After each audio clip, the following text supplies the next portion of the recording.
ডাক দিয়া বলতেছেন, ওগো আল্লাহর ওলি, নিজে তো আমল করে আল্লাহ পাকের জান্নাতের দিকে যাইতেছো, কেন কি দরকার ছিল আমার মতো একজন নাফরমান, আমার মতো একজন নগণ্য বান্দা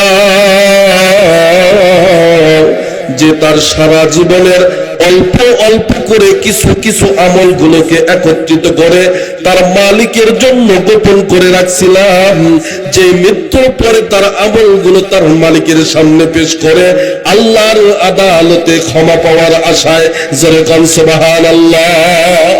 ও কুতুবুদ্দিন, আজকে সবার সামনে তুমি আমার আমলগুলোকে ফাঁস করে দিছো।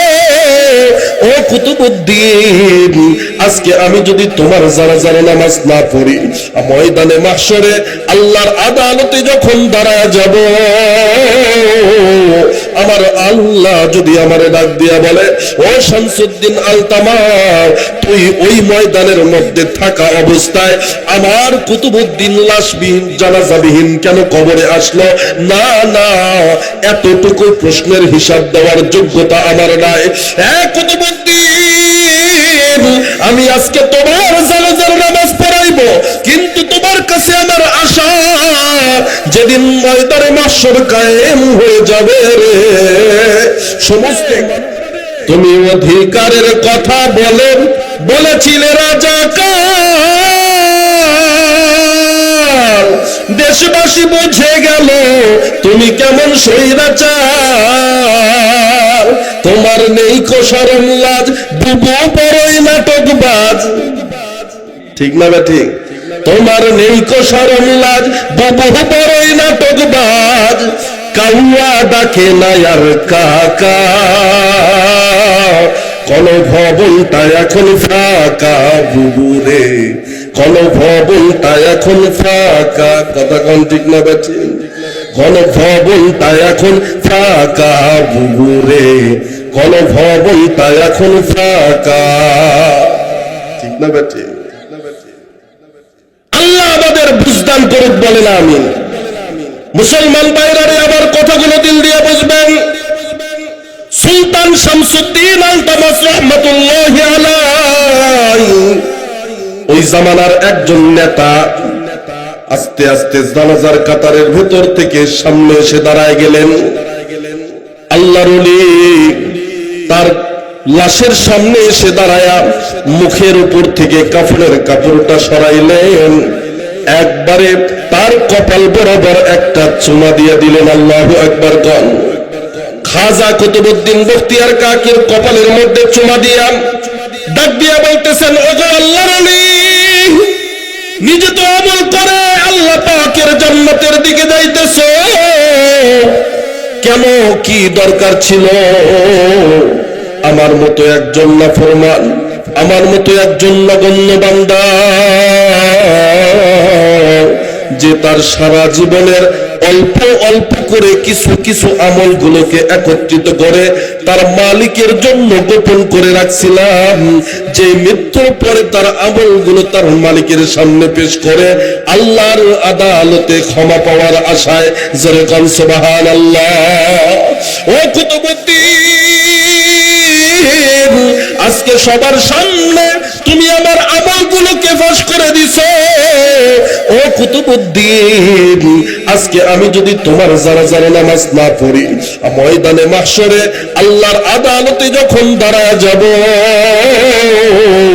আমার আল্লাহ যদি আমারে ডাক দিয়া বলে, ও শামসুদ্দিন আলতামার, তুই ওই ময়দানের মধ্যে থাকা অবস্থায় আমার কুতুবউদ্দিন লাশবিহীন জানাজাবিহীন কেন কবরে আসলো?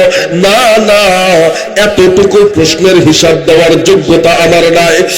কুতুবউদ্দিন, আমি আজকে তোমার জানাজার নামাজ পড়াইবো, কিন্তু তোমার কাছে আমার আশা, যেদিন ময়দানে মাহশর কায়েম হয়ে যাবে রে, সমস্ত আল্লাহ পাক আমাদেরকে ভালোবাসেন। কেমন ভালোবাসেন? এক মহিলা নবীর কাছে গেছে, যখন নবীর কাছে গেছে কোলের মধ্যে একটা বাচ্চা নিয়ে গেছে, এমন বাচ্চা যেই বাচ্চাটার দুইটা পা লুলা, যেই বাচ্চাটার হাত নাই, জবানের পাওয়ারও নাই, কথা বলতে পারে না, এমন একটা বাচ্চাকে নিয়ে নবীর সামনে গিয়ে ডাক দিয়া বলতেছেন, পয়গম্বর, এই যে আমার কোলে বাচ্চা, যেই বাচ্চাটা হাঁটতে পারে না, কথা বলতে পারে না, হাত নাই, ও নবী, এমন বাচ্চাকে আমি মা কি আগুনের মধ্যে ফালায় দিতে পারবো? আচ্ছা বলেন তো, কোন মা কি তার সন্তানকে আগুনে ফালাইতে পারে? হ্যাঁ? নবীজি বললেন, না, তুমি আগুনে ফালাইতে পারবা না। মহিলাটা ডাক দিয়া বলতেছেন, ও নবী, যেই সন্তান জীবনে কোনোদিন আমাকে একটা মা ডাক দেয় না, যেই সন্তান জীবনে কোনোদিন দুই পায়ে হেঁটে আমার জন্য এক লোকমা খাবার আনতে পারবে না, এরকম সন্তানকে আমি মা যদি আগুনে ফালাইতে না পারি, আল্লাহর জমিনে এমন অনেক বান্দা আছে যারা 5 ওয়াক্ত নামাজ না পড়লেও শুক্রবারের নামাজটা পড়ে। কথা কম ঠিক না বেঠে? শুক্রবারের নামাজটাও যদি মিস হয়, ঈদের দিন যায় নামাজ হাতে নিয়ে তারে দেখতে দেরি হয় না। কথা কম ঠিক না বেঠে? তার মানে জীবনে একবার হলেও সে তার আল্লাহকে ডাকে, আল্লাহকে সিজদা দেয়।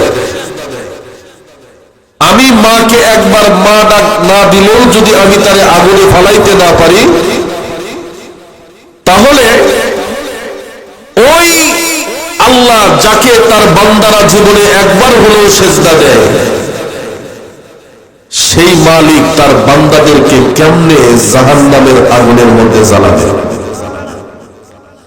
যদি জ্বালায়, তাহলে বোঝা যাবে আল্লাহর চাইতে আমি মার দয়া বেশি।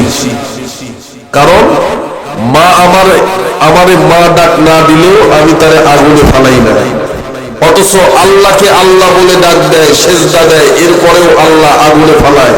তার মানে কার দয়া বেশি? হ্যাঁ, আপনারা বলেন, কার দয়া বেশি? আল্লাহর দয়া যদি বেশি হয়, তাহলে জাহান্নামে তো আমাদের যাওয়া লাগতেছে না। কারণ মা তার সন্তানকে আগুনে ফেলায় না, না ডাক শুনলেও। তাহলে আল্লাহ যে আমাদের ডাক শুনে, এরপরে কেমনে আগুনে ফেলাবে? বলেন, দুনিয়ার জমিনে আমাদের জন্য আগুন আল্লাহ রাখছে কিনা? কবরে কি আগুন আছে? বিশ্বাস করেন আপনারা? আছে। কবরের কি আযাব আছে? বিশ্বাস করেন? কবরের আযাব কেমন? মানুষ তার কল্পনাতে যেই আযাবের চিন্তা করে, তার চাইতে 40,000 গুণ আযাব তাকে কবরে দেওয়া হয়। কবরের আযাব যে এত কঠিন, সইতে আমি পারিব না। ঠিক না বেটা? মৃত্যুর যন্ত্রণা এত কঠিন, সইতে আমি পারিব না। ও গো দয়াময় গো রহিম, ও গো দয়াময় গো রহিম, চাই যে তোমার শুধু করুণা। কবরের আযাব যে এত কঠিন, সইতে আমি পারিব না। মৃত্যুর যন্ত্রণা এত কঠিন, সইতে আমি পারিব না। ঠিক না বাটি? মসজিদের ওই পালকি খানা আছে? আপনাদের এলাকার মসজিদে পালকি আছে? মসজিদের ওই পালকি খানা, আসবে দাঁড়ে দাঁড়ে সবার জানা। বড়ই পাতার গরম পানি, শেষ গোসল দিবে তাও জানা। ঠিক না ঠিক? গোসল শেষে ওই সাদা কাফনে, গোসল শেষে ওই সাদা কাফনে, চির বিদায় নিবে তাও জানা। কবরের আযাব যে এত কঠিন, সইতে আমি পারিব না। মৃত্যুর যন্ত্রণা এত কঠিন, সইতে আমি পারিব না। কথা কোন ঠিক না বেটা? মুসলমান ভাইরা রে, আমার কথাগুলো দিল দিয়ে বুঝবেন। আল্লাহ পাক রব্বুল আলামিন এই জমিনের মধ্যে আমাকে আপনাকে কেন হায়াত দিয়ে এত সুন্দর জমিনের মধ্যে পাঠাইলেন। জমিনের মধ্যে আসার পর আল্লাহ জানেন নাফরমানি করতে করতে, আল্লাহর গুনাহ কামাই করতে করতে জিন্দেগি বরবাদ। কথা কোন ঠিক না ঠিক? এরপরেও আল্লাহ পাক আপনাকে আমাকে দুনিয়ার জমিনের মধ্যে শান শওকতের মালিক বানাইলেন, ক্ষমতার মালিক বানাইলেন, জমিনের মধ্যে ইচ্ছা অনুযায়ী জীবন যাপনের সুযোগ দিলেন। ও বান্দা, আল্লাহ পাক এই হায়াতটা কেন দিয়েছে জানেন? আল্লাহ পাক রব্বুল আলামিন ডাক দিয়ে কোরআনের মধ্যে বলেন, আল্লাযী খালাকাল মাউতা ওয়াল হায়াতা লিয়াবলুয়াকুম আইয়ুকুম আহসানু আমালা। জমিনের মধ্যে বান্দারে, আমি আল্লাহ তোমাদের হায়াত দিলাম, এ বান্দা তোমাদের মরণ দিলাম। কেন দিয়েছি জানো? আমি আল্লাহ এই হায়াতের মাঝখানে দেখতে চাই আমার বান্দারা ভালো করে না মন্দ করে। কথা কোন ঠিক না ঠিক?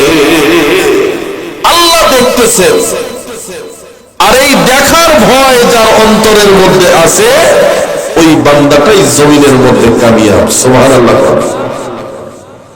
জমিনের মধ্যে কোন মানুষ যদি আল্লাহ পাকের গোলাম হয়, জমিনের মধ্যে কোন মানুষ যদি আল্লাহ পাকের নাফরমানি থেকে নিজেকে আড়াল করে নেয়, জমিনের মধ্যে কোন মানুষ যদি আল্লাহর পাগল হয়, ওই বান্দার শান আর মান জমিনের মধ্যে এত দামি হয় যেই বান্দা চলতে ফিরতে মুহাব্বতের সাথে সে তার আল্লাহকে দেখতে পায়। যেরকম সুবহানাল্লাহ। এমন একজন আল্লাহর বান্দা ছিল, জমিনের মধ্যে চলতেন। এ বান্দা খাজা কুতুবউদ্দিন বখতিয়ার কাকি রাহমাতুল্লাহি আলাইহি। খাজা কুতুবউদ্দিন বখতিয়ার কাকি এত একজন দামি মানুষ, যে মানুষটা জমিনের মধ্যে সারাদিন রোজার হালতের মধ্যে কাটাইতেন, সারা রাত ইবাদতের মধ্যে কাটাইতেন। ওই মানুষটাকে একদিন তার একজন শাগির্দ ডাক দিয়ে বলল, ও আল্লাহর বান্দা,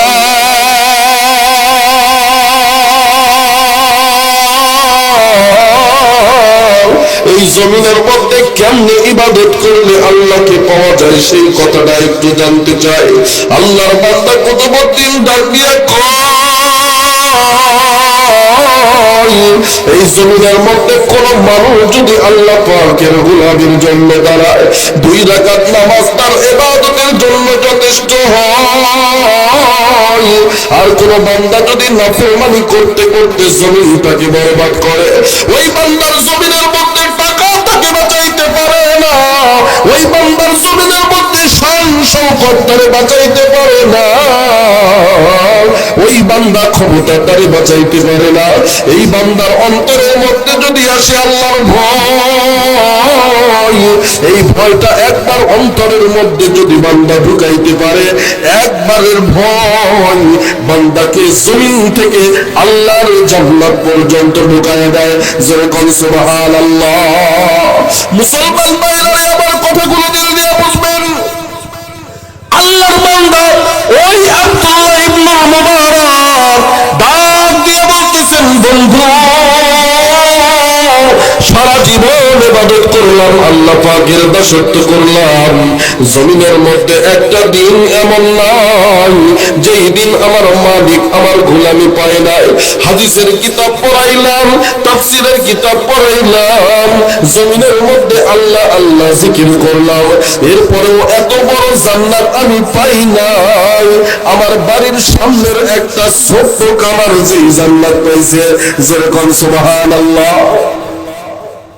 মুসলমান ভাইরা আমার, স্বপ্নটা ভেঙে যাওয়ার পর পরের দিন সকালবেলা বন্ধু ওই খুঁজতে খুঁজতে কামারের বাড়ির সামনে এসে দাঁড়ায় গেছে। কামারের বাড়ির সামনে এসে দাঁড়ায়া সন্তানকে ডাক দিয়া বলতেছেন, বেটা রে, জমিনের মধ্যে তোমার বাবা কয়েকদিন আগে মারা গেছে, শুনলাম কেমনে মারা গেল, কি আমল ছিল একটু জানতে চাই। মুসলমান ভাইরারে আমার কথাগুলো দিল দিয়ে বুঝবেন। প্রথম কথাগুলো একটা একটা লাইন আমি আপনাদের সামনে দিতেছি, যাতে আমার আলোচনার শেষ মুহূর্তে সবগুলো কথা বুঝতে পারেন। মুসলমান ভাই, আল্লামা ইবনুল মুবারক রাহমাতুল্লাহি আলাইহি যখন ডাক দিয়া বলতেছেন আমার চাইতে বড় জান্নাত, তার মানে তোমার বাবার জান্নাতটা বড়। বলো বলো বলো, তোমার বাবা জমিনের মধ্যে কি আমল করতো একটু জানতে চাই। সন্তান ডাক দিয়া বলে, হুজুর